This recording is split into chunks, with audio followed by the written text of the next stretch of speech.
অবিরাম বৃষ্টি ও পাহাড়ি ঢলে ফেনীর মুহুরী, কহুয়া ও সিলোনিয়া নদীর ৮টি স্থানে বাঁধ ভেঙে গেছে। এতে প্লাবিত হয়েছে ১০ গ্রাম। এছাড়া একদিনে রেকর্ড ৪৪০ মিলিমিটার বৃষ্টিপাতে বন্যা পরিস্থিতির অবনতি হয়েছে। এতে শহরের বেশ কিছু এলাকায় সৃষ্টি হয় জলাবদ্ধতা। শিক্ষা প্রতিষ্ঠানগুলোকে আশ্রয়কেন্দ্র হিসেবে প্রস্তুত করেছে জেলা প্রশাসন। এদিকে টানা বৃষ্টিতে পটুয়াখালীতে তলিয়ে যায় বেশ কিছু ওয়ার্ডের নিচু এলাকা। বাড়িঘর, দোকানপাটে ঢুকে পড়ে পানি। এতে চরম দুর্ভোগে শহরবাসী। বন্ধ ড্রেন দ্রুত খুলে দেওয়ার কথা জানিয়েছেন জেলা প্রশাসক। পানিবন্দী হয়ে পড়েন নোয়াখালী পৌর শহরবাসী। ধসে গেছে শরীয়তপুরের জাজিরায় পদ্মা সেতুর কনস্ট্রাকশন ইয়ার্ড রক্ষা বাঁধের ২০০ মিটার এলাকা। ভাঙন আতঙ্কে ৩টি গ্রামের মানুষ। আবহাওয়া অফিস বলছে, আগামী ৫ দিন হালকা থেকে মাঝারি বৃষ্টি অব্যাহত থাকতে পারে। ভারী বর্ষণ হতে পারে ৪ বিভাগে।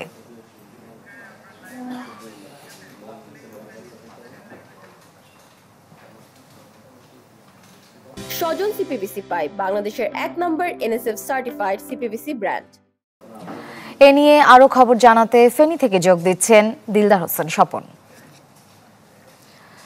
স্বপন, বন্যা পরিস্থিতির এখন কি দেখছেন? হ্যাঁ, বন্যা পরিস্থিতি বলতে আমি এখন রয়েছি ফেনীর ফুলগাজী উপজেলা কিসমত ঘুনিয়ামুড়া এলাকায়। আমার পিছনে নিশ্চয় দেখা যাচ্ছে যে সড়কগুলোতে, গ্রামীণ যে সড়কগুলো রয়েছে, সড়কগুলোতে প্রায় কোথাও হাঁটু পরিমাণ, কোথাও কোমর পরিমাণ পানি রয়েছে। এবং বাসা বাড়িতে, লোকালয় যে বাসা বাড়ি রয়েছে, বাসা বাড়িতে পানি উঠেছে।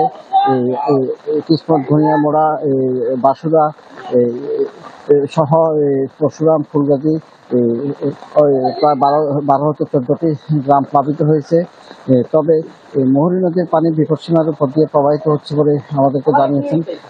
মুহুরী, কহুয়া, সিলোনিয়া বন্যা নিয়ন্ত্রণ বাঁধের ৮টি স্থানে ভাঙনের ফলে এসব সমস্যাগুলো সৃষ্টি হচ্ছে বলে আমরা জানতে পেরেছি। পানি উন্নয়ন বোর্ড আমাদেরকে জানিয়েছেন, তারা যে যখন শুষ্ক মৌসুম ছিল তারা বেড়িবাঁধগুলোর কাজ করেছিল, কিন্তু এবারে প্রবল টানা বর্ষণ ও উজানের পানি ভেঙে নিয়ে গেছে 8টি স্থানে। তবে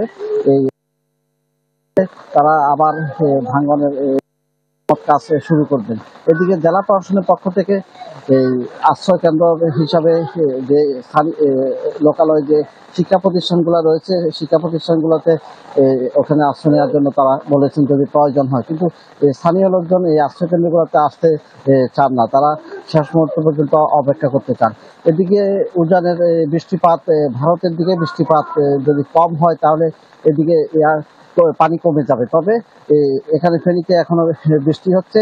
আর গতকালকে আমরা যেটা দেখেছি যে ফেনী শহরে প্রায় কোমর পরিমাণ, বুক পরিমাণ পানি ছিল। ৪৪০ মিলিমিটার সর্বোচ্চ রেকর্ড বৃষ্টিপাত হয়েছিল। আজকে পানি কিন্তু ওইসব এলাকাগুলো থেকে পানি নেমে গিয়েছে, সড়ক থেকে পানি নেমে গিয়েছে। তবে পানি নেমে গেলেও দুর্ভোগ কিন্তু কমে নাই।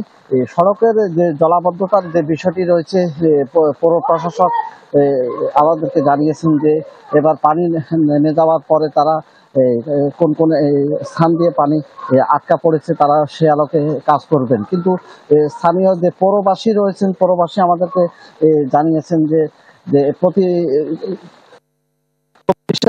বন্যা আমরা দেখেছি যে ভয়াবহতা, তারপরে আমরা এখন পুনরায় আবার কেন দেখতে হলো, আমরা এই বিষয়ে পৌরসভার লোকজন কিন্তু তারা অসন্তোষ প্রকাশ করেছেন। আমরা এখানে স্থানীয় একজনের সাথে কথা বলবো। আচ্ছা, আপনাদের এখানে পানি কখন এসেছে? পানি আপনার কালকে রাতের 11টা থেকে পানি বাড়ে।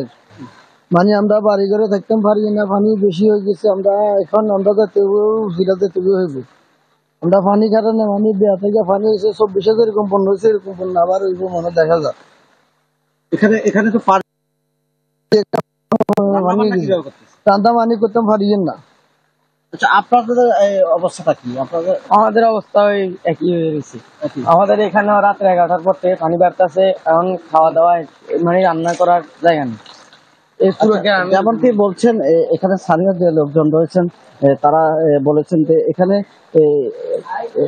মুহুরী নদীর বাঁধ ভাঙ্গার কারণে আসলে ফুলগাজীর এই এলাকাগুলা প্লাবিত হয়েছে। পাশাপাশি পরশুরামের এই মুহুরী, কহুয়া, সিলোনিয়া ওই অংশে বাঁধ ভাঙ্গার কারণে এই 3টি ইউনিয়নের গ্রামীণ যে সড়কগুলো আছে ওগুলা পানিতে ডুবে গিয়েছে। পাশাপাশি গ্রামগুলো প্লাবিত হয়েছে। ফুলগাজী উপজেলার আশপাশের যে গ্রামগুলা রয়েছে এই গ্রামগুলা প্লাবিত হয়েছে। আমরা আমাদের পাশেই আমরা দেখতে পাচ্ছি যে এখানে যে গবাদি পশু রয়েছে, গবাদি পশু বাসা বাড়িতে রাখতে না পারার কারণে তারা উঁচু স্থানে একটা নির্মাণাধীন ভবনের নিচে এনে রেখেছেন। পাশাপাশি এভাবে গতবারের বন্যায় তারা গবাদি পশু মারা যাওয়ার কারণে এবারে তারা যারা পশুপালন করছেন তারা উঁচু স্থানে গবাদি পশুগুলো রেখেছেন। তবে পানির বিষয়টি এখানে স্থানীয় যে উপজেলাবাসী রয়েছেন তারা কিন্তু খুব ক্ষোভ প্রকাশ করছেন এবং সরকারকে বারবার দৃষ্টি আকর্ষণ করছেন। তারা জানিয়েছেন যে প্রতি বছর অন্তত 8-10 বার করে বন্যার পানি উঠে এসব এলাকাগুলা প্লাবিত হয়ে থাকে। এটা স্থায়ী সমাধান প্রয়োজন। একদিকে শহরের যেমন জলাবদ্ধতার জন্য মাস্টার প্ল্যান করে একটা প্রকল্প গ্রহণ করে এটা নিরসন করতে হবে, অন্যদিকে মুহুরী, কহুয়া, সিলোনিয়া বন্যা নিয়ন্ত্রণ বাঁধের যদি স্থায়ীভাবে মেরামত না করা হয় তাহলে এই এলাকার দুঃখ দুর্দশা থেকে যাবে। এই ছিল আমার সর্বশেষ। ধন্যবাদ দিলদার হোসেন। বন্যা পরিস্থিতির সবশেষ খবর জানাচ্ছিলেন ফেনী থেকে দিলদার হোসেন স্বপন। এদিকে টানা বৃষ্টিতে নাকাল রাজধানীবাসী, ভোগান্তিতে পড়েছেন অফিসগামীরা। এ নিয়ে আরো জানাতে তেজগাঁও থেকে যুক্ত হচ্ছেন সজল সাইক। সজল, রাজধানীবাসীর ভোগান্তি কেমন দেখছেন?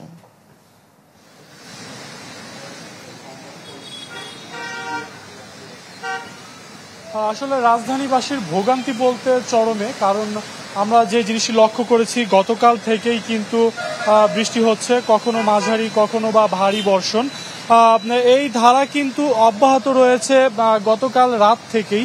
আমরা যেটি লক্ষ্য করেছি গতকাল রাতেই কিন্তু বৃষ্টির সূত্রপাত, তারপরেই কিন্তু সকালে আসলে প্রচুর পরিমাণে বৃষ্টি নামে। তারপর থেকেই সকাল থেকেই থেমে থেমে কখনো ভারী বর্ষণ, কখনো বা হালকা এবং মাঝারি বৃষ্টিপাত হচ্ছে। এর ফলে আমরা যে জিনিসটি লক্ষ্য করছি আসলে রাজধানীতে যেই অফিসগামী মানুষ রয়েছে তাদের কিন্তু ভোগান্তির চরমেই বলা যায়, কারণ বৃষ্টিতে ভিজেই কিন্তু আসলে অফিসে যাওয়া অনেকটা আপনার কষ্টসাধ্য।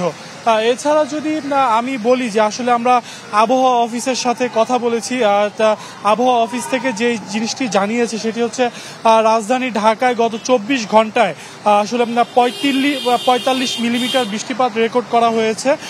এই 45 মিলিমিটারকে আবহাওয়া অফিস বলছে যে এটি ভারী বৃষ্টির অন্তর্ভুক্ত। আসলে আজ সকাল থেকেও আবহাওয়া অফিস যে পূর্বাভাস দিয়েছে তাতে বলা হয়েছে আজকে সকাল থেকেও কিন্তু বৃষ্টি হবে এবং কখনো ভারী কখনো মাঝারি বৃষ্টিপাত হবে, যার সেই দৃশ্য কিন্তু আমরা ইতিমধ্যে লক্ষ্য করছি। সারা রাত কিন্তু বৃষ্টি নামে এবং পরবর্তীতে সকালেও কিন্তু অব্যাহত রয়েছে। সকালেও কিন্তু আমরা দেখেছি যে কখনো ভারী কখনো বা মাঝারি, এবং এলাকা ভেদে আমরা লক্ষ্য করেছি কোনো কোনো এলাকাতে বেশি নেমেছে এবং কোনো কোনো এলাকাতে একটু কম হয়েছে। এছাড়া যদি আমি বলি যে আবহাওয়া অফিস আরও যেটি বলছে যে আগামী যে 6 ঘন্টা যে পূর্বাভাস দিয়েছে সেই পূর্বাভাসে বলা হয়েছে যে আজকের সারা দিনেই আকাশ মেঘাচ্ছন্ন থাকবে, কখনো ভারী এবং কখনো হালকা বা মাঝারি বৃষ্টিপাত হবে। এছাড়া আবহাওয়া অফিসে আরও যেটি বলছে যে ঢাকার দক্ষিণ বা পূর্ব দিক থেকে ঘন্টায় 10 থেকে 15 কিলোমিটার বেগে বাতাস প্রবাহিত হবে। অর্থাৎ দিনের যে তাপমাত্রা সেই তাপমাত্রাও কিন্তু গতকালকের মতোই থাকবে এবং গতকালকে যে ধরনের তাপমাত্রা ছিল আপনার গতকালকে আমরা রোদের দেখাই পাইনি বলা যায়, সেই ধারা কিন্তু অব্যাহত থাকবে। এছাড়া যদি আমি বলি আসলে এই 2 দিনের বৃষ্টিপাতের কারণে আমরা বিভিন্ন এলাকায় ঘুরেছি, আমরা লক্ষ্য করেছি গতকালকেই কিন্তু বিভিন্ন এলাকায় জলাবদ্ধতার সৃষ্টি হয়েছে এবং এই বৃষ্টিপাতের কারণে যে জলাবদ্ধতা সেই জলাবদ্ধতায় কিন্তু শুধু যে অফিসগামী মানুষের ভোগান্তি হয়েছে বিষয়টি তা না। অনেকের আমরা দেখেছি যে যাদের নিম্নাঞ্চল অথবা যাদের বস্তি এলাকা, সেখানে কিন্তু ঘরেও অনেকের পানি চলে গিয়েছে। এতে মানুষের কিন্তু ব্যাপক দুর্ভোগও আমরা লক্ষ্য করছি। এছাড়া যারা আপনার খেটে খাওয়া দিনমজুর, তাদের যেই নিত্যদিনের যেই কর্ম, সেই কর্মে কিন্তু ব্যাঘাত ঘটছে। অর্থাৎ তারা সাধারণ যে মানুষ রয়েছে, যেমন রিক্সা চালক থেকে শুরু করে ভ্যান চালক, যারা দিন আনে দিন খায়, বৃষ্টিপাতের কারণে কিন্তু তাদের একটি বড় সমস্যা আমরা লক্ষ্য করেছি। মঙ্গলবার যে রাতে যে বৃষ্টি শুরু হয়, সেই বৃষ্টি কিন্তু এখনো অব্যাহত আছে এই ধারা।